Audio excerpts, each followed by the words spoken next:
তখন কি তোমরা একটারা হামলা করেছিলে? বিটিভি ওই বিটিভিতে আমি নিজে ছিলাম, সেটা আমার বনশ্রী বাসা হতে। ওখানে বিএনপি, জামাত, শিবির, ছাত্র জনতা সবাই ছিল। মেট্রো রেল স্টেশন সহ যেদিন আমাদের যে মেট্রো রেলে হামলা করেছিল, তোমরা কি একলারা করেছিলে? নরসিংদী কারাগার হামলা হয়েছিল, তোমরা কি একলারা করেছিলে? ওখানেও সবাই অংশগ্রহণ করেছিল। তখন আমাদের এই সম্মিলিত আন্দোলনের ফসল ছিল এইসব। এগুলা তখন সাবোটাস নয়, এগুলা ছিল আমাদের নৈতিক।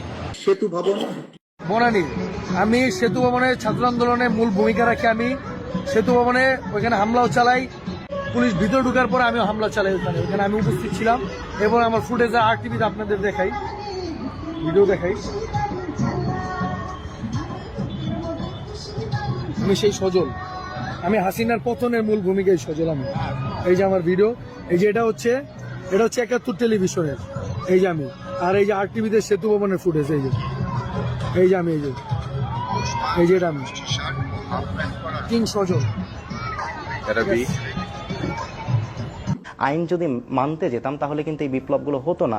মেট্রো রেল যদি মেট্রো রেলে আগুন না দেওয়া হতো, যদি পুলিশদেরকে না মারা হতো, তাহলে এই বিপ্লবটা এত সহজেই অর্জিত হতো না, কিংবা এই ফ্যাসিবাদের পতন নিশ্চিত করা যেত না। যদি মেট্রো রেলে আগুন না দেওয়া হতো, যদি পুলিশদেরকে না মারা হতো, তাহলে এই বিপ্লবটা এত সহজেই অর্জিত হতো না, কিংবা এই ফ্যাসিবাদের পতন নিশ্চিত করা যেত না।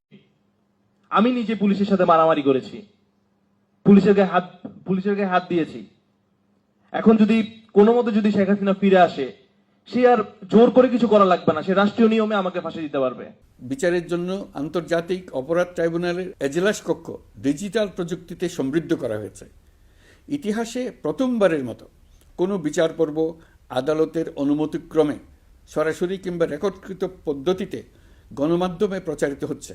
আসামি শেখ হাসিনার ফোন আলাপের থেকে আরো জানা যায়, তার ষড়যন্ত্রমূলক পরিকল্পনায় দলীয় সশস্ত্র ক্যাডার বাহিনীর মাধ্যমে সেতু ভবন, বিটিভি ভবন, মেট্রো রেল স্টেশন সহ রাষ্ট্রীয় গুরুত্বপূর্ণ কিছু স্থাপনা কি পয়েন্ট ইনস্টলেশন, অগ্নিসংযোগের মাধ্যমে পুড়িয়ে দিয়ে আন্দোলনকে ভিন্ন খাতে প্রবাহিত করার জন্য আন্দোলনরত ছাত্র জনতার উপর দায় চাপিয়ে দেওয়ার মাধ্যমে অন্যান্য অমানবিক আচরণ বা আদার ইনহিউম্যান অ্যাক্ট সংগঠন করেন। আমরা বিশ্বাস করি এতে করে বিচার বিভাগের প্রতি মানুষের আস্থা বাড়বে।